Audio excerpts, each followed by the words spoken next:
Hello turtles! Welcome to Sara and Monky Bird's Game Development Arena. This week there isn't really all that much to show you. I have actually been busy.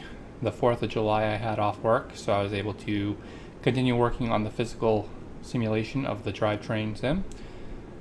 And that has been a process in itself. I'm not very good with mathematics, and I'm definitely still practicing. If I was more confident, I might even let you guys know what I've been doing. However, I'm not. It's been running around in circles. I think I've streamed a total of pretty close to 10 to 12 hours of trying to work on the simulation, and all I've been actually working on is the clutch, the engine and the clutch, and how they interact.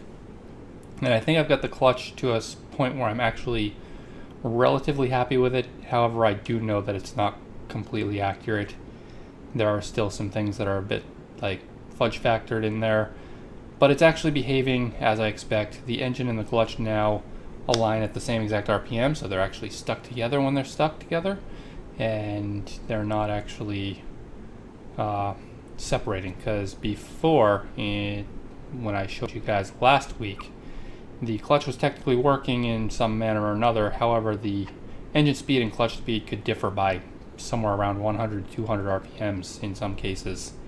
That has been fixed. I definitely lowered the inertia of the engine so that it revs up much faster. And I've also added a tachometer so that I could visualize exactly what the difference between the clutch speed and engine speed were by giving them separate needles on the tachometer. I know that the clutch doesn't actually get a needle on a tachometer, but it allowed me to visualize this. I also threw the code for the simulation up on GitHub. Link will be down in the description, and that is available under the MIT license right now. Okay, so here we go. We've got the clutch that, as you saw last week, could open and close when I push the pedal. The red is the actual clutch disc here.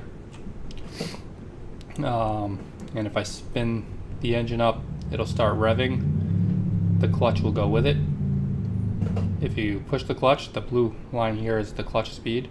So everything from that red out to the blue and all those components are considered part of the inertia of the clutch, and they're all spinning at like 3,500 RPM right now, whereas the engine is 1,000 RPM.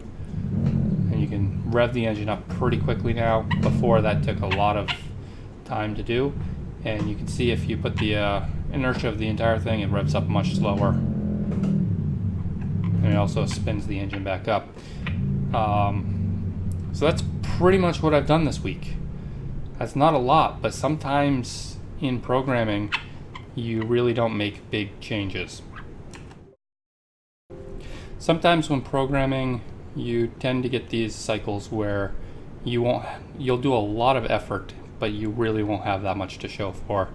And that's exactly what happened this week.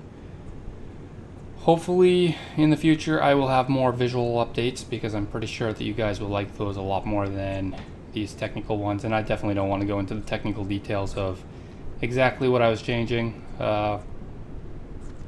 It's really mathy stuff that's well over my head, but feel free to follow for notifications when I update in the future, and hit the thumbs up, because that does help show support. And as always, until later, have a good one.